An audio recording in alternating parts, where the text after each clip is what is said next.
నమస్తే, welcome to reality check. ప్రస్తుతం మనతో పాటు ఉన్నారు సిపిఐ రాష్ట్ర కార్యదర్శి రామకృష్ణ గారు. నమస్తే అండి. నమస్తే అమ్మా. రామకృష్ణ గారు, 2018-19 ఆ టైంలో చంద్రబాబు నాయుడు గారు ఈ పెగాసస్ సంస్థ ద్వారా స్పై చేస్తున్నారు, సాఫ్ట్వేర్ని వాడుతున్నారు, ఫోన్స్ అన్ని ట్యాప్ చేస్తున్నారు అంటూ ఒక ఆరోపణ ఉండింది. సో మాట్లాడడం కూడా మనం చూసాం. ఇప్పుడు దానికి సంబంధించి అవును వాడింది అంటూ మెటా ఒక నిర్ధారణకు వచ్చినట్లుగా కూడా మనకు వార్తలు అందుతున్నాయి, సమాచారం అందుతోంది. ఎలా చూడాలి దీన్ని? ఏదేమైనా సరే ఈ స్పై చేసిన దానిపైన మాత్రం అందరం కూడా ఖండించాము. ప్రజాస్వామ్యంలో అధికారంలో ఉన్న పార్టీకి సహజంగానే కొన్ని హంగులు ఆర్భాటాలు ఉంటాయి. తర్వాత కొన్ని ఇతరుల కంటే కూడా కొద్దిగా అదనంగా కొన్ని ప్రయోజనాలు నెరవేర్చుకోవడానికి అవకాశం ఉంటుంది. కానీ దాన్ని దుర్వినియోగం చేసే పద్ధతుల్లో ప్రతిపక్షాలపైన, ఇతర రాజకీయ పార్టీల నాయకులపైన, కొన్ని సందర్భాల్లో తమ పార్టీలో ఉంటున్నటువంటి అసమ్మతి నాయకులపైన ఇలాంటి గూఢచారి వ్యవహారాలు చేయడం అనేది కొన్ని పార్టీలకు వచ్చింది. 2018-19 సంవత్సరంలో దీనిపైన అప్పుడు పెద్ద ఎత్తున చర్చ కూడా జరిగింది. తర్వాత దాన్ని అప్పుడు ప్రభుత్వం దీనికి సంబంధం లేదని ఖండించింది. కానీ ఇవాళ ఏదైనా అలాంటిది వస్తే అది ఒక తెలుగుదేశం పార్టీ లేదా భారతీయ జనతా పార్టీ అనేది లేకుండా ఏ పార్టీ అయినా సరే ఇలాంటి వ్యవహారాల్లో దూరంగా ఉండాలి.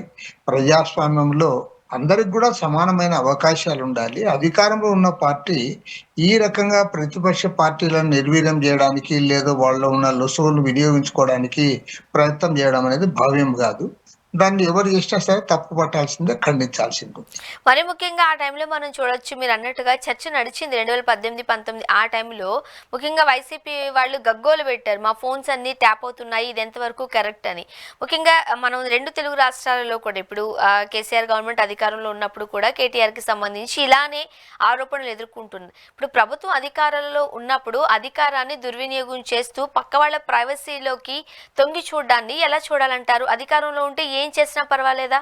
ఫోన్ ట్యాపింగ్ అనేది కరెక్టే అంటారా? మంచి పద్ధతి అంటారా?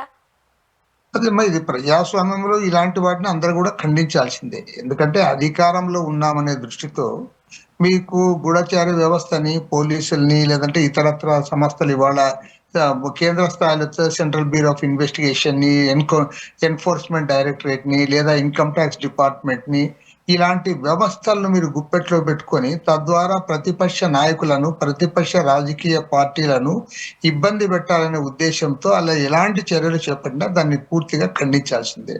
ఇవాళ మనం దేశవ్యాప్తంగా చూస్తున్నాం. ఎన్డీఏ ప్రభుత్వంలో నరేంద్ర మోడీ ప్రధానమంత్రి అయిన తర్వాత ఇవాళ ఎన్ఫోర్స్మెంట్ డైరెక్టరేట్ ని, అదేవిధంగా సిబిఐని రెండింటిని కూడా పూర్తి స్థాయిలో వారు దుర్వినియోగం చేస్తా ఉన్నారు.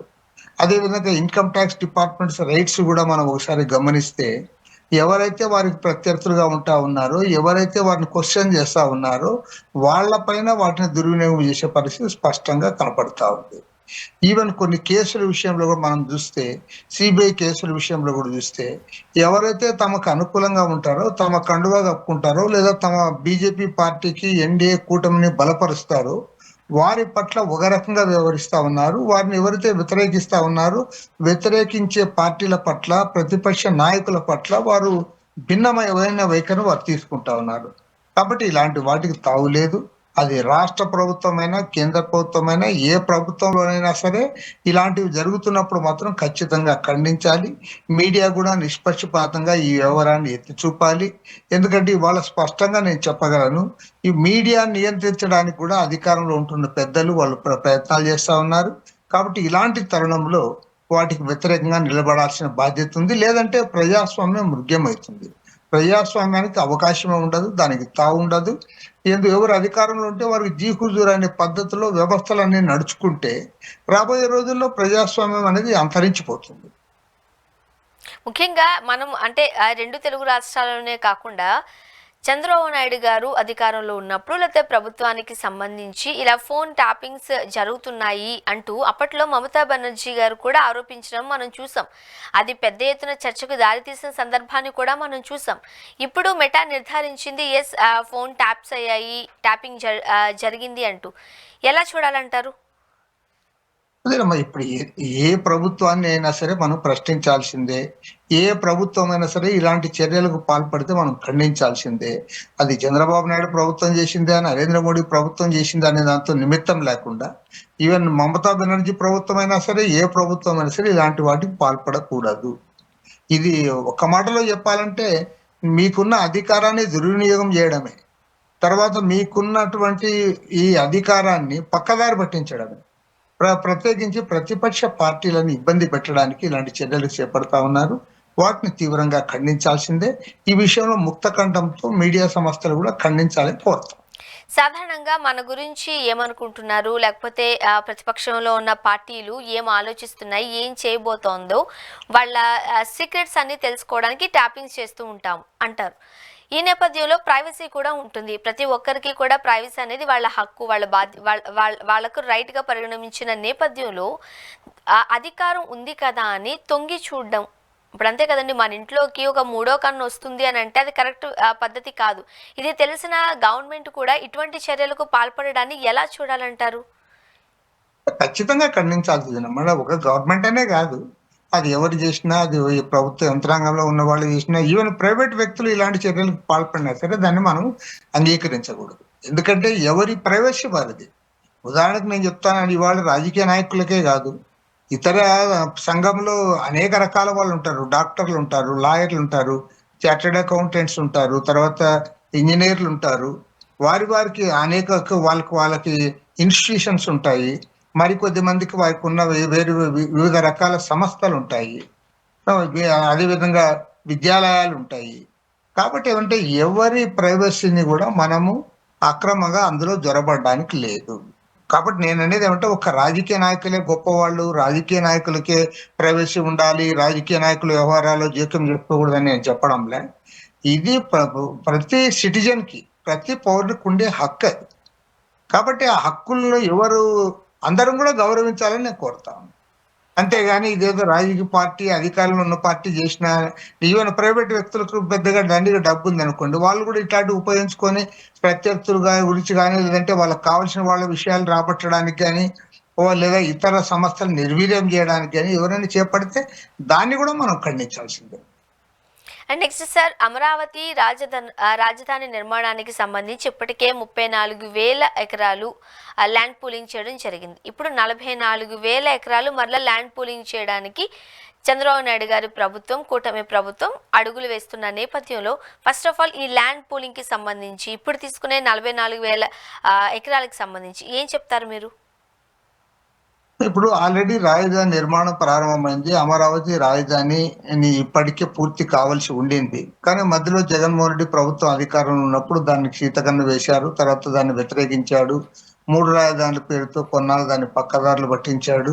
కాబట్టి దాని నిర్మాణాలు ఆగిపోయినాయి. ఇప్పుడు మళ్ళీ చంద్రబాబు నాయుడు గారు అధికారంలోకి వచ్చిన తర్వాత ఆయన పూర్తి స్థాయిలో దానిపైన కేంద్రీకరణ చేయడమే కాకుండా కేంద్ర ప్రభుత్వం యొక్క సహకారం కూడా తీసుకున్నారు. వారు కూడా గ్రాంట్ ఇస్తారు అని అన్నారు. తీరా చూస్తే వారు గ్రాంట్ ఇవ్వడం లేదని అర్థమవుతా ఉంది. ఇవాళ వరల్డ్ బ్యాంక్‌తో, ఏషియన్ డెవలప్‌మెంట్ బ్యాంక్‌తో, హడ్కోతో, అదేవిధంగా ఒక జర్మనీ సంస్థతో, కేఎఫ్‌డబ్ల్యూకి సంబంధించిన వాళ్ళందరితో కూడా 31,000 కోట్ల రూపాయలు ఆయన అప్పు తెస్తా ఉన్నాడు. ఇది చాలదు, మరో 30,000 కోట్ల రూపాయలు అప్పు తేవాల్సి ఉంటుంది. టోటల్‌గా 62,000 కోట్ల రూపాయల పనులు మేము ప్రారంభిస్తున్నామని చెప్పారు. దాంతో ప్రజలందరూ కూడా ఒకవేళ కొన్ని భిన్నాభిప్రాయాలు ఉన్నప్పటికీ త్వరితంగా, వేగవంతంగా ఈ నిర్మాణాలను పూర్తయితే మనకంటూ ఒక రాజధాని ఉంటుందని చెప్పి, మనకు రాజధాని అభివృద్ధి అవుతుందని చెప్పి అందరూ కూడా పాజిటివ్‌గా స్పందిస్తా ఉన్నారు. ఈ తరుణంలో మళ్ళీ 44,000 ఎకరాలు తీసుకుంటాము, 40,000 ఎకరాలు తీసుకుంటాము, ఇవన్నీ కూడా ఇప్పుడు సరైంది కాదు. ఇప్పుడు నిజంగా ఒకవేళ అట్లా తీసుకోవాల్సి వస్తే దానిపైన చర్చ చేయండి. ఎందుకు అవసరమో చెప్పండి. ఇప్పుడు ఏదైతే మీ దగ్గర ల్యాండ్స్ ఉన్నాయో ఆ ల్యాండ్స్ ఏ రకంగా యూటిలైజ్ చేస్తా ఉన్నారో దానిపైన ట్రాన్స్పరెంట్‌గా మీ అభిప్రాయాలను కూడా ప్రజలకు తెలియజేయండి. ప్రతిపక్షాలతో మాట్లాడండి. కాబట్టి నేను కోరేది ఏమంటే ప్రభుత్వానికి ఒకటే కోరుతా ఉన్నాను. మీరు అనవసరంగా ప్రజల నుంచి మంచి స్పందన ఉన్నప్పుడు, ప్రజలు సానుకూలంగా స్పందించిన నేపథ్యంలో దాన్ని వివాదాస్పదం చేయడం తగదు. కాబట్టి మీరు ఇప్పుడు ఉన్నది ఏదైతే ఉందో, ఉన్న కార్యక్రమాన్ని పూర్తి చేయండి. ఈ కార్యక్రమాలు పూర్తి చేసిన తర్వాత మీరు భవిష్యత్తులో ఏ రకంగా ముందుకు పోవాలనే అంశం పైన మీరు ఆలోచించడానికి అవకాశం ఉంటుంది. ఆ రకంగా ఆలోచించాలని చెప్పి నేను ప్రభుత్వాన్ని కోరుతాను. ఒక రాజధాని నిర్మాణానికి 1,00,000 ఎకరాలు అవసరమా అనేది కొంతమందిలో రేకెత్తుతున్న ప్రశ్న. మీరేం చెప్తారు సార్? అదే దానిపైన ఇప్పుడు ఆ చర్చ అనవసరమని నేను అంటా ఉన్నాను. ఇప్పుడు ఆ 40,000 ఎకరాల ప్రస్తావన తేవాల్సిన అవసరం ప్రభుత్వానికి లేదు. హ్మ్. గవర్నమెంట్ ఇప్పుడు ఏదైతే 62,000 కోట్ల రూపాయలతో మేము పనులు చేపడతా ఉన్నాము, ఇప్పుడు దాదాపు 50,000 ఎకరాల భూములు మా చేతిలో ఉన్నాయని చెప్తా ఉన్నారే. దాన్ని మీరు నిర్మాణాలు పూర్తి చేయండి. రాజధాని నగరాన్ని ఒక దశకు తీసుకొని రండి. తర్వాత ఏం చేయాలనేది మళ్ళీ మీరు డిస్కస్ చేయొచ్చు, తప్పేముంది. కానీ ఇప్పుడు మీరు దీన్ని కలగాపులగం చేసి వివాదాస్పదం చేయాల్సిన అవసరం లేదని చెప్పి నేను అభిప్రాయపడ్డాను. ముఖ్యంగా ఇంతకు ముందు రైతులు ఏవైతే వాళ్ళ భూములు ఇచ్చారో దానికి సంబంధించి రైతులకి ఇచ్చిన ప్రామిసెస్ ఇంకా పెండింగ్ లోనే ఉన్నాయి. వాళ్ళందరూ సాటిస్ఫై అయినాయి అని మీరు అనుకుంటున్నారా? ఇక్కడ రాజధాని నిర్మాణం చేపట్టినట్లయితే మాకు ఉద్యోగాలు వస్తాయి, అపార్ట్మెంట్ ఇస్తారు, లేకపోతే ఇంకోటి ఏదో ఇస్తారు అని ఆశ చూపిన నేపథ్యంలో అవన్నీ అమలయ్యే పరిస్థితులు ప్రస్తుతం ఏపీలో కనిపిస్తున్నాయా? అక్కడ రైతులు ఏమనుకుంటున్నారు, మీరేమంటారు? అక్కడ రైతుల్లో సానుకూల స్పందన ఉన్నమాట వాస్తవమే. ఎందుకంటే వాళ్ళ రైతుల యొక్క భూముల విలువ విపరీతంగా పెరిగిపోయింది. తర్వాత నిర్మాణాలు ఆగిపోయిన సందర్భంలో వాళ్ళందరూ కూడా ఇబ్బంది పడ్డారు, బాధపడ్డారు, రోడ్డెక్కారు, చాలా పెద్ద ఎత్తున ఉద్యమాలు కూడా చేశారు. ఇప్పుడు జగన్మోహన్ రెడ్డి ప్రభుత్వం పోయి మళ్ళీ చంద్రబాబు నాయుడు ప్రభుత్వం వచ్చిన తర్వాత వాళ్ళందరూ కూడా సానుకూలంగా స్పందిస్తా ఉన్నారు. వాళ్ళందరూ సంతోషంగా ఉన్నారు. ఇప్పుడు వారికి ఏదైతే ప్రభుత్వం చెప్పిందో వాటన్నిటి కూడా నెరవేర్చాల్సిన బాధ్యత కూడా ప్రభుత్వం పైన ఉంది. ఆ రకంగా వాళ్ళ చర్యలు చేపట్టాలి. అదే సందర్భంలో ఇప్పుడు దాన్ని పూర్తి చేయకుండా కానీ మళ్ళీ 40,000 ఎకరాలు తీసుకుంటామని చెప్పడం వల్ల దీనిపైన మళ్ళీ ఇవాళ చర్చ మొదలైంది. అసలు ఈ చర్చ అవసరమా అని నేను అడుగుతాను. కాబట్టి ఈ చర్చకు అవకాశం లేకుండా ముందు ఏదైతే మీరు 62,000 కోట్ల రూపాయల నిర్మాణాలు చేయాలనుకున్నా అవి చేయండి. మీ దగ్గర ఎంతైతే ల్యాండ్ ఉందో ఆ ల్యాండ్ అంతగా సద్వినియోగం చేయండి. ఒక రూపురేఖలు తీసుకొని రండి. ఆ రకంగా ప్రభుత్వానికి, ప్రజలకు, మన రాష్ట్రానికి మేలు జరిగేటట్టు చేయాలని చెప్పి నేను కోరుతాను. సార్, ఇప్పటికే రాజధాని నిర్మాణం అంటూ 31,000 కోట్లు రుణం తీసుకున్నట్లుగా మనం చూస్తూ ఉన్నాం. మరోపక్క 69,000 కోట్ల రుణానికి సిఆర్డిఏ వివిధ జాతీయ బ్యాంక్స్ దగ్గర నుంచి అప్పులు తీసుకోవడానికి చూస్తున్నట్లుగా కూడా మనం సమాచారం అందుతున్న నేపథ్యంలో ఈ అప్పుల సంగతి ఏమంటారు? ఇప్పటికే ఏపీ అప్పులలోకి తీసుకువెళ్ళిపోతుంది కూటమి ప్రభుత్వం అంటున్నారు. మరి ఇన్ని వేల కోట్ల అప్పులు ఏపీకి అవసరం అంటారా? ఇప్పుడిప్పుడే చిగురిస్తుంది అది. మొదట్లోనేమో ఇదంతా గ్రాంట్ అని కొన్ని సందర్భాల్లో చెప్పారు. మేము సెంట్రల్ గవర్నమెంట్ తో మాట్లాడాము, సెంట్రల్ గవర్నమెంట్ గ్రాంట్ గా ఇవ్వబోతుంది అన్నారు. ఆ తర్వాత మాట మార్చి ఏమన్నారంటే అసలు సెంట్రల్ గవర్నమెంటే షూరిటీగా ఉండి అప్పులు ఇప్పిస్తా ఉంది, కాబట్టి అప్పులు చెల్లించాల్సిన బాధ్యత రాష్ట్ర ప్రభుత్వం పైన ఉండదు, కాబట్టి మనకేమి ఇబ్బంది లేదని చెప్పి కొన్నాళ్ళు ప్రచారం చేశారు. మళ్ళీ కొద్ది రోజులు ఏం ప్రచారం చేశారంటే ఇది సెల్ఫ్ సస్టైన్డ్ ప్రాజెక్ట్, ఇది ఎవరి మీద ఆధారపడాల్సిన పని లేదు, అప్పులు కూడా అవసరం లేదు, అక్కడ ఏదైతే ల్యాండ్స్ ఉన్నాయో అక్కడున్న ఆదాయం ఉందో ఆ ఆదాయంతోనే అక్కడ డెవలప్ అవుతుంది, కాబట్టి రాష్ట్ర ప్రభుత్వం కానీ కేంద్ర ప్రభుత్వం కానీ దీనిపై పెద్దగా ఇన్వెస్ట్మెంట్ చేయాల్సిన అవసరం లేదని కొన్నాళ్ళు అధికారంలో ఉన్న వాళ్ళే ప్రచారం చేశారు. ఇప్పుడేమంటా ఉన్నారు, మేము వరల్డ్ బ్యాంక్ నుంచి అప్పు తెస్తా ఉన్నాం, ఏషియన్ డెవలప్మెంట్ బ్యాంక్ నుంచి అప్పు తెస్తా ఉన్నాం, హట్కో నుంచి 11,000 కోట్లు తీసుకున్నాం, అదేవిధంగా కేఎఫ్డబ్ల్యూ నుంచి 5,000 కోట్ల రూపాయలు తీసుకున్నాం, టోటల్ గా 31,000 కోట్ల రూపాయలు ఇప్పుడు అప్పులు తీసుకుంటున్నామని చెప్తా ఉన్నారు. దీన్ని బట్టి అర్థమవుతున్నది ఏమంటే ప్రభుత్వం దగ్గర కన్సిస్టెన్సీ లేదు, ప్రభుత్వం ఏదో దాచిపెడతా ఉంది. మీరు సెల్ఫ్ సస్టైన్ ప్రాజెక్ట్ అన్నారు కదా, గవర్నమెంట్ కి ఏం పెద్ద ఇబ్బంది ఉండదు అన్నారు కదా, రాష్ట్ర ప్రజలపైన భారం పడదని చెప్పారు కదా, మరి దాని నుంచి మీరు ఎందుకు వెనక్కిపోయారు? నంబర్ 2, కేంద్ర ప్రభుత్వం గ్రాంట్ ఇస్తామని చెప్పింది అన్నారు కదా, మరి కేంద్ర ప్రభుత్వం గ్రాంట్ ఇవ్వలేదే, వాళ్ళు ₹1 గ్రాంట్ ఇవ్వడంలే. వారు ఏమంటా ఉన్నారు, మేము ఆల్రెడీ 2,500 కోట్లు ఇచ్చాము, అదే మా వాటా, మళ్ళీ మేము ఇచ్చేది ఏం లేదని వాళ్ళు స్పష్టంగా చెప్తా ఉన్నారు. ఇప్పుడు ఏమంటున్నారు, ఇప్పుడు మీరు అంతా కూడా లోన్ అప్పులు తెచ్చి అప్పులు కూడా కేంద్ర ప్రభుత్వమే షూరిటీ ఇచ్చింది కాబట్టి మనకేం సంబంధం లేదని చెప్పి తీరా ఇప్పుడు ఏమంటా ఉన్నారు, రాష్ట్రం 31,000 కోట్లు అప్పు చేసింది, మరో 31,000 కోట్లు అప్పు తేవాలి, టోటల్ గా 62,000 కోట్ల రూపాయల నిర్మాణాలు పూర్తి చేయాలి అని ఇవాళ ప్రజల్ని మెల్లగా లోతుగా దించుతా ఉన్నారు. కాబట్టి నేను గవర్నమెంట్ కోరేది ఏమంటే ప్రభుత్వము, ప్రత్యేకించి ముఖ్యమంత్రి గారు అదేవిధంగా పట్టణాభివృద్ధి శాఖ మంత్రి నారాయణ గారు, మీరు అవసరమైతే ఆల్ పార్టీ మీటింగ్ పెట్టండి, వివరాలన్నీ వెల్లడించండి, అందరి ఆమోదం తీసుకోండి. ఎందుకంటే మీరు దాన్ని ఎందుకు దాచిపెడుతున్నారని నేను అడుగుతా ఉన్నా. ట్రాన్స్పరెంట్ గా ఎందుకు చేయలేకపోతున్నారని నేను అడుగుతా ఉన్నా. సో మనము అప్పులు చేసేటప్పుడు దాన్ని తీర్చే సోర్సెస్ కూడా చూసుకోవాల్సిన నేపథ్యంలో ఇక ఒక రకంగా చెప్పాలంటే ఇప్పటికే సంపద సృష్టి కోసం ప్రయత్నాలు చేస్తున్నారు ముఖ్యమంత్రి వర్యులు. మరి ఈ నేపథ్యంలో రాబడి లేని ఆంధ్రప్రదేశ్కి ఇన్ని వేల కోట్ల అప్పులు అంటే ఫ్యూచర్ జనరేషన్ మీద ఈ ప్రభావం పడే అవకాశం లేదు అంటారా? ఖచ్చితంగా రాష్ట్రానికి అప్పులు పెరుగుతా ఉన్నాయి, అదేవిధంగా దేశంలో అప్పులు పెరుగుతా ఉన్నాయి. ప్రజల యొక్క భవిష్యత్తు దానిపైన ఖచ్చితంగా ఆధారపడే ఉంటుంది. దాని ఇంప్లికేషన్స్ మన మీద ఉండకుండా వేరే దేశం పైన అయితే ఉంటావు, వేరే రాష్ట్రం పైన కూడా ఉండవు. ఏ రాష్ట్రం అయితే అప్పులు చేసుకుంటుందో, ఏ దేశం అయితే అప్పులు చేసుకుంటుందో సహజంగానే వాటిపైనే ఇదంతా భారాలు ఉంటాయి. రేపు దాన్ని వడ్డీతో సహా చెల్లించాలి.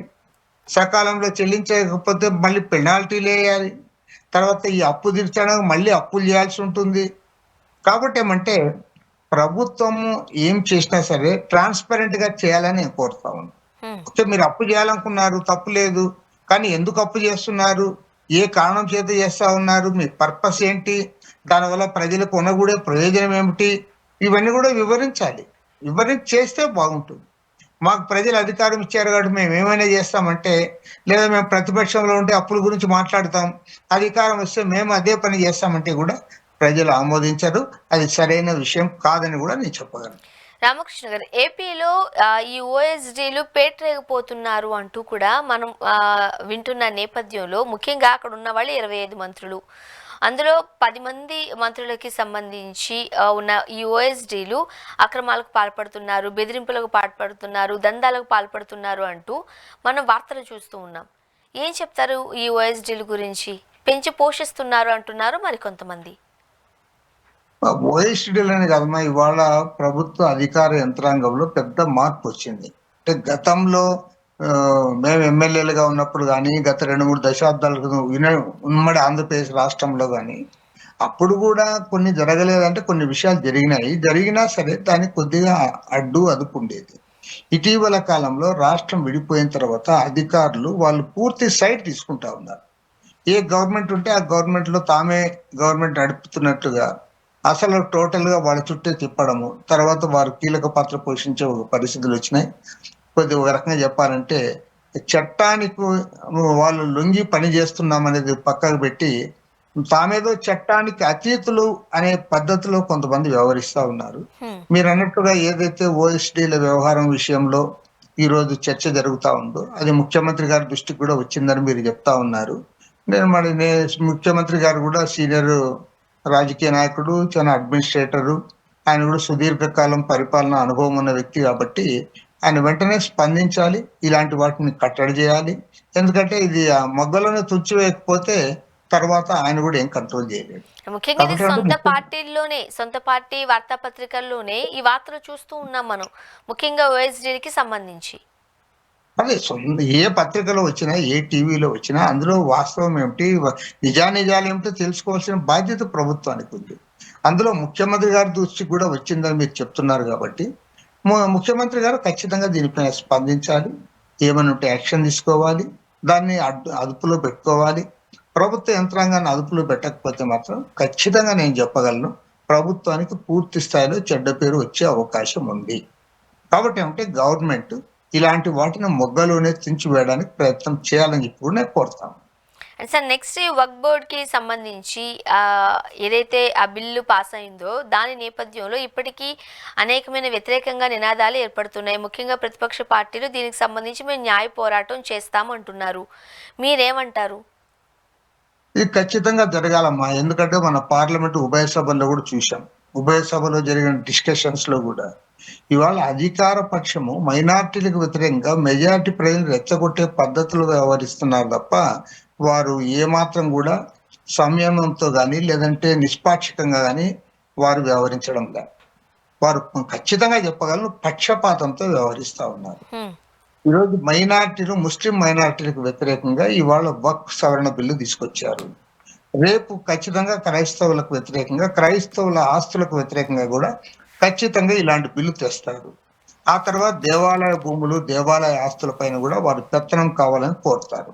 కాబట్టి నేను కోరేది ఏమంటే ఇవాళ మన పార్లమెంట్ లో చూసినప్పుడు అటు లోక్సభలో గాని, ఇటు రాజ్యసభలో గాని మెజారిటీ రాజకీయ పక్షాలు దీన్ని పూర్తి స్థాయిలో వ్యతిరేకించాయి.